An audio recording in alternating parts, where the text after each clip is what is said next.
can you be sure that this is true about you if it's based on what's on other people's minds? No! You're not in there. You're not in their head. So the answer is no. No. Oh, I'm sorry. Are you a psychic? Oh, I'm sorry. Are you a fortune teller at the local circus? Camera speed. Sound production, take 1.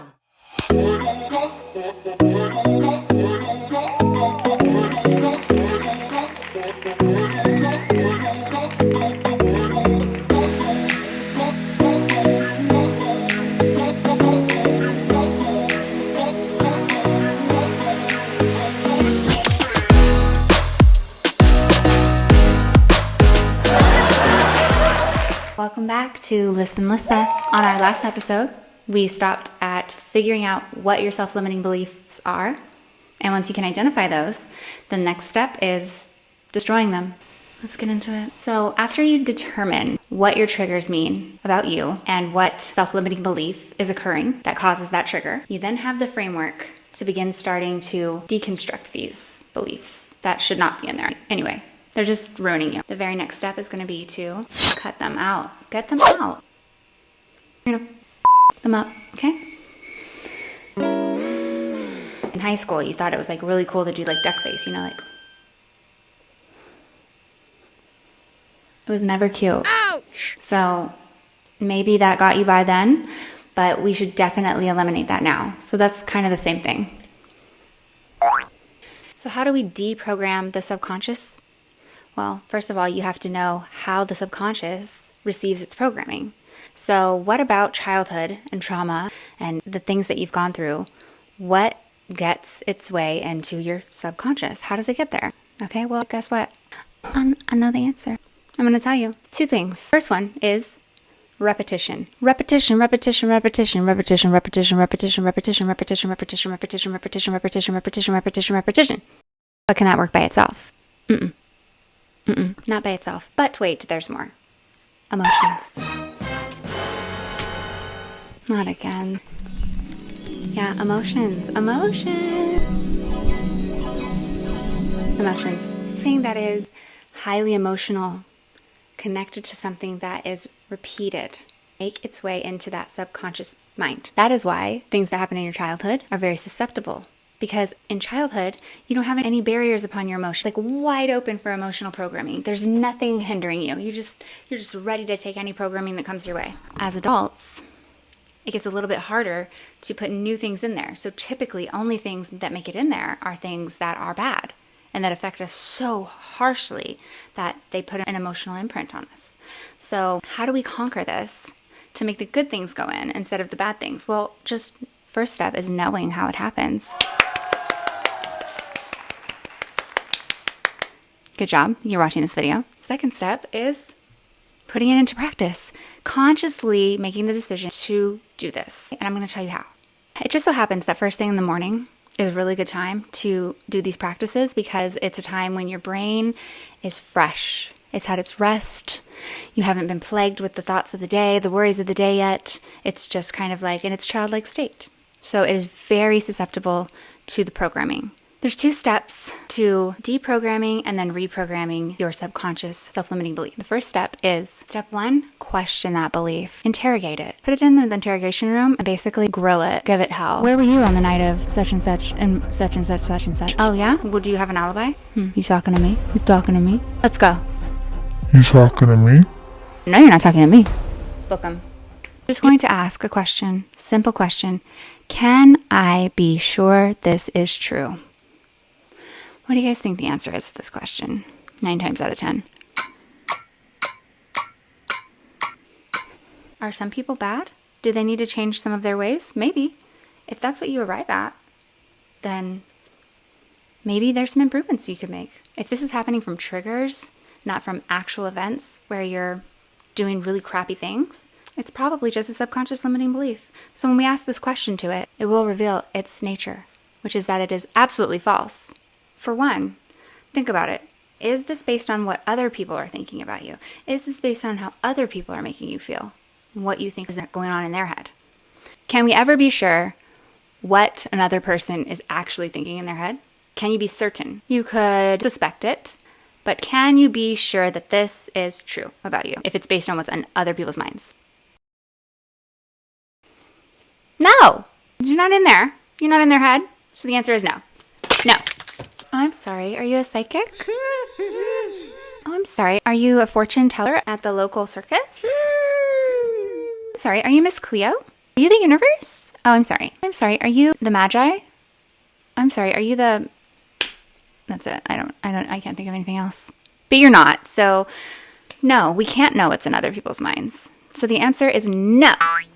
Only time this question might return a yes is when you're coming across a moment in your life where maybe you acting a little crazy. Maybe you're not, treating people too good. I don't know. Maybe you need a little bit of self-reflection. But there's certain self-limiting beliefs that will never be true. So I'm just going to put that out there, okay? I am unimportant. No, it's not true. Maybe you're not applying yourself. Maybe you're not doing things that would make you feel more important. I am unimportant. That's never going to be true. I am not enough. That's never going to be true. Maybe you could be more proactive. Maybe you could take more charge of your life, but I am not worthy. No. 9 times out of 10, you can skip this question with self-limiting beliefs because it's going to be no. That's the secret. That's the surprise. You can't. You can never know. You can't be sure it's true because it's not. Moving on to number 2 then. What is the recent evidence that I have in my life of the opposite of this belief actually being true? This is called autosuggestion. It's where you take the opposite of the belief, which is if it's like, I am unimportant. The opposite is what? I am important. What is the evidence in my very recent past that this is true? Using my example from my last episode of my tendency to say yes when there's favors asked of me at the last minute, even if I feel they are a little bit intrusive to my day, I will still be doing the overreaching, the overpleasing thing, even though I tell myself I'm not doing it. Plot twist, am. And then that causes me to feel resentment. The moment I am not shown reciprocation when asking for something in return, or the moment that reciprocation of a lesser task is procrastinated or put off, or seems like it's a chore to have to do for me, how likely is that to happen? Very likely. And I'm going to group it into this category of like, this always happens. This always happens to me. Like I said last time, check out that last episode. It was very, very informative, very necessary as the pre-step to this episode. So make sure you watch that episode, okay? Before you do this one. That example led me to my self-limiting belief of I am not enough. I'm overcompensating constantly. And then since I'm overcompensating, I am starving for reciprocation. I'm just waiting for that moment when someone shows me that same level of consideration and the moment that someone doesn't. Because what does your subconscious do? Your subconscious is seeking the evidence that it's right. It's seeking the evidence that these things that are bad in there are true. So you can stay safe and push away from those things and get out of there. But that just pushes people away because people are not perfect and they're going to show you the evidence of this because you're going to misinterpret it and you're going to miss all the examples of the thing that's not in your subconscious, which is the opposite thought, which is I am enough. I am good enough. I do make the mark. I am better than enough. I am above enough. Every single day there will be evidence of these things. I want to say really quickly, there will be some of you, I'm sure, that will go looking for some evidence of this. And you might be in some pretty low times. And I feel for you. And this is a very serious moment of the video, okay? So I'm not going to make any jokes because I mean this from the bottom of my heart. If you search for evidence of the opposite being true and you do not locate it, you can't think of anything. You're just baffled. You're coming up short of nothing that you can think of shows you that you are good enough in today's date or the day before. I want to tell you, friend, that is not possible. Okay? You're coming up short because that self-limiting belief is so deeply embedded in you. You can't even see the opposite of it anymore, but it's there. I promise you. And I know how it feels to be that low down. So I just want to tell you that this community is here for you. And throw a white heart into my comments if there's something that you're needing a little bit of support with. And we'll be sure to boost you up with some kind words, some blessings, some praises to the universe in your behalf. Just asking for a little bit more guidance on your journey. If you're struggling like that, it's really nice to reach out to that one friend, that one family member, or even a professional if you can't find anyone in your near vicinity at the moment. Don't ever be ashamed of feeling like you have no one to turn to, because there's been times in my life, even recently, I'm not even joking, very recently, I went through a very tough time and I had no one to turn to. That wasn't true This is what I'm telling you. It's not true. It's not true. I promise you it's not true. It wasn't true, but it felt like it because some of the people that I cared about and loved the most had turned their back on me, in my opinion, and really hurt me so badly that I was so low down that I just started to think that everyone didn't love me and that everyone was not in my corner. And it was hard for me to find somebody that I could turn to. So I understand. But what I did in that situation is I went to a professional. So there's always a professional that can help you. There's even a number you can text if you don't have money. I can't think of exactly what it is right now. I think it's you text home to, I want to say 525252 or something like that, but it's the crisis line for texting. And the people on there are phenomenal. I've done it. I've had to do it before. I'm so grateful that there's resources like that. It's a human experience. We all are going through this together. Back to my regular programming. I would look for evidence that I am enough. So I'm going to continue with the same theme of using actual examples from my life with the same example I've been using. So we're going to go with my self-limiting belief, which is I am not enough. Can I be sure that that is true? No, absolutely not. It's not true. So scratch that. So what is the opposite, actually, that is true? It is that I am enough. I am more than enough. I am superseding enough. I am above average. I am amazing. I am just the hottest to trot thing since sliced bread. Or whatever. I am great. The opposite is true. And what evidence do I have today that I am enough? Well, let's see. I woke up this morning and I had authentic, unique viewers on my YouTube videos. Thank you. I had more subscribers. Thank you. I am doing this YouTube thing good enough. I am hitting the mark. I am succeeding at it. And it's because of you people that are watching me. Thank you. Thank you so much. I really freaking love you. Like I feel like I love you. I think I love you. I think we're in love. I love you. And what else? I was good enough because my son told me, I love you, Mom. I was good enough because my dad called me today and was thinking about me. I was good enough to be on his mind. I saw evidence that I was good enough when I saw that there was a new commenter on my videos and they were saying that the video helped them and thanking me. And that made me feel more than good enough. And I felt so seen. I felt so acknowledged. That actually hit a lot of my self-limiting beliefs. So thank you to the person who did that. Thank you so much. I was good enough when I finished my art on time for the show that's coming up. I was good enough when I picked up this outfit for today. It's so cute. And I was good enough when I cut my own hair and curled it today, and it looks fabulous. And I didn't even have to go to the salon. Like, I was good enough to cut my own hair, and I've never cut hair ever.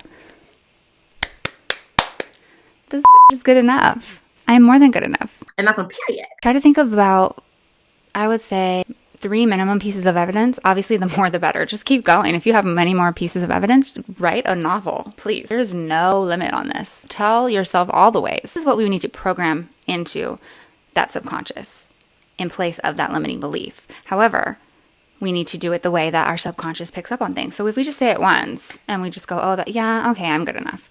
No. So this is why I would recommend writing it down. I like to write it in a journal. You don't have to. If you just want to do it from your head, you can do that too.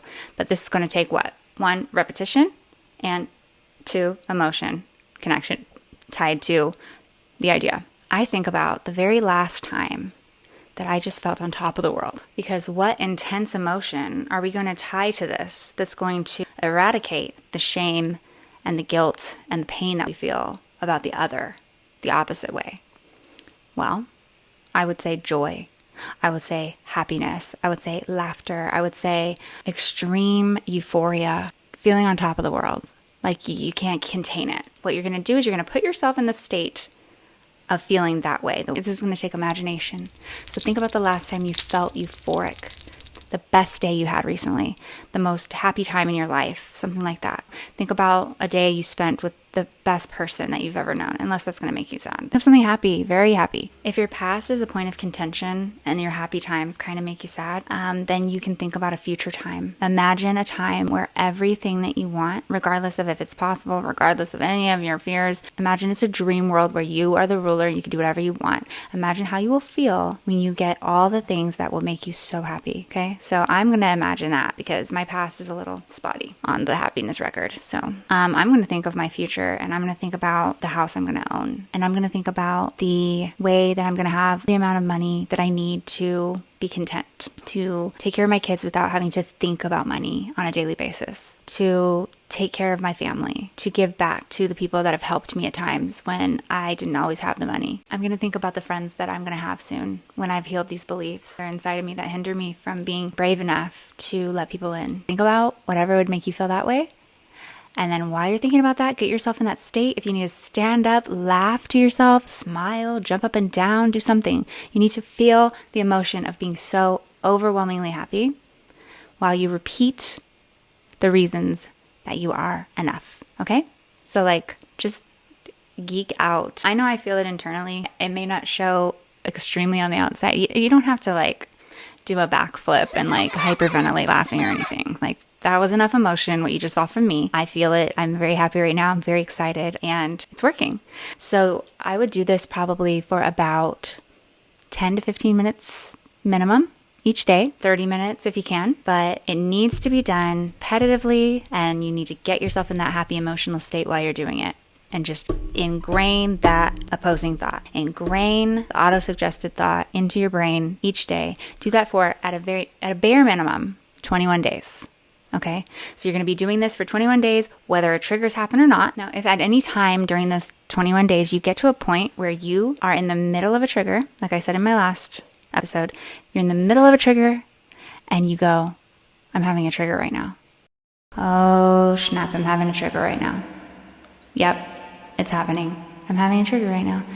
These things I'm thinking, they're not real. I am in a highly emotional state, and I'm doing all of the things that I'm doing because I'm in a trigger. This is not me. These are not the correct thoughts. Yeah. When that starts happening, which it will, since you're going to be doing this in retrospect for the next 21 days, you will start noticing it when you're having the trigger. When that happens, then you can start doing this in real time. That's the best time to do it. That's when it's going to start working a lot faster. Now, some of your deeply embedded beliefs aren't going to take more than 21 days. I'm just going to tell you. Some of them, they're going to take a lot longer than 21 days, but that's okay. And some of you might have more self-limiting beliefs than others. I will share this with you. One of my shorts is called 21 Very Common Self-Limiting Beliefs. It tells you all 21 of the main ones. And I have all 21 of them. Yeah, however many you have, you're going to conquer them a few at a time. It's probably best to do one at a time, but if you have a lot of them, that could be a little daunting. So at most, I would say you can pair up about 3 at a time, because some of them are really similar, right? Like, I am not enough or I am not worthy is probably pretty similar. So you could probably work on those 2 at the same time, or sometimes just naturally 2 of them pair together in a certain situation. If you're doing the trigger in real time, you'll notice that there's more than one self-limiting belief at play, and then you can pair those 2 together at that time and work on them both. So over time, you will get to all of them. So don't be in a rush. This is a marathon. It's not a race, okay? Everybody gets to the end when they do, and it's fine. Okay, so go at your own pace and just be proud of yourself throughout the journey that you are even on it.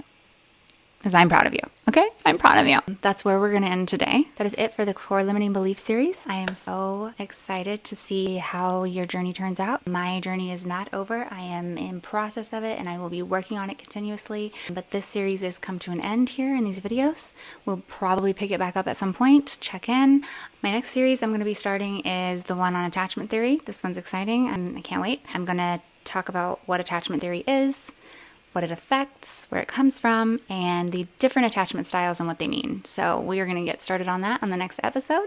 So please join me. Make sure you like, make sure you subscribe. Thank you all who have done it so far. I'm so grateful, and I can't wait to see you on the next episode and the next series. Thank you. Bye.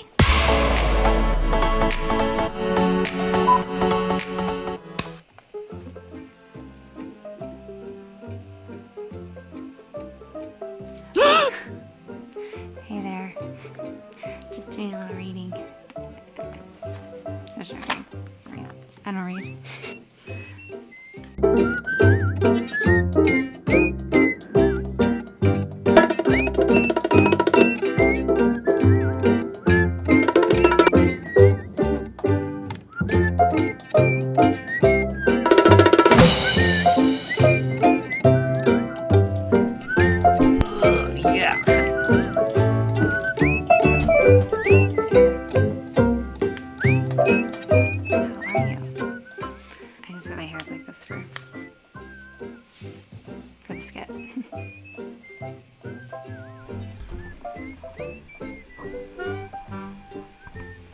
Let's go.